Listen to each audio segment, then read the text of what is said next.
I am sitting in a place where no one is supposed to be. At the apex of this world, in the deepest sanctuary of Pangaea Castle, sits the empty throne. It was meant to be a sacred space, established 800 years ago by the 20 founding kings.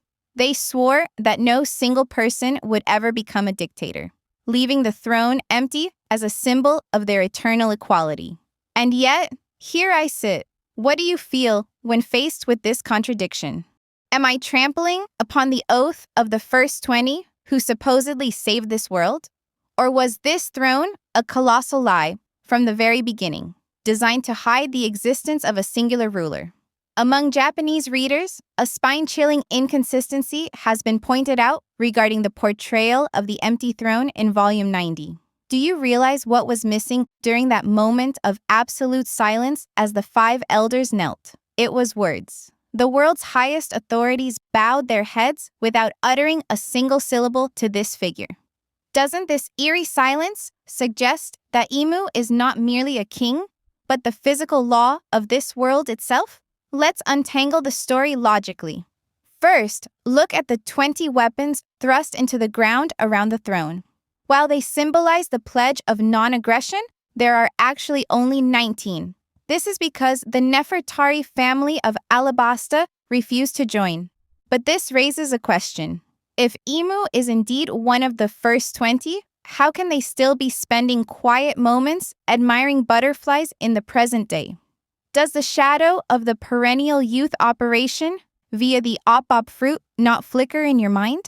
In the Japanese theory community, the name I am is a subject of multi-layered debate, whether it's M-I-C, spelled backward, or the kanji for Buddha, Imu, or nothingness, Mu. In Taoism, the character for empty, Chu and Kyo, refers to both a void and the source of all things. In other words, perhaps Imu is not sitting in a vacant seat, but is the very source named nothingness. What did you feel when you saw Imu holding the wanted posters of Luffy and Blackbeard and the photo of Shirahoshi? Was it hatred? Or was it a sense of duty called selection, numbed by living for far too many years? Now let's flip the perspective 180 degrees. What if Imu is not the ruler of the world, but a prisoner who must remain seated to maintain the world system? The lonely figure seen in the room of flowers in Pangaea Castle. Those hands playing with butterflies looked less like those of a blood-stained dictator and more like a child trapped in an eternal boredom. Or perhaps it is the form of a loser who, out of fear for the freedom represented by Joy Boy, shackled themselves to the throne, their own personal prison. Consider why the author, Eiichiro Oda, chose this timing to present the contradiction of the empty throne.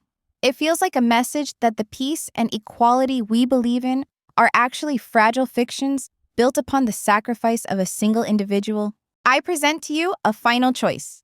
Is Imu the god of absolute evil, reigning across 800 years of history? Or are they a pitiful observer who sacrificed their own existence to nothingness to keep a distorted world in balance? Regardless of the answer, the dawn of this world will surely bring the moment that throne collapses.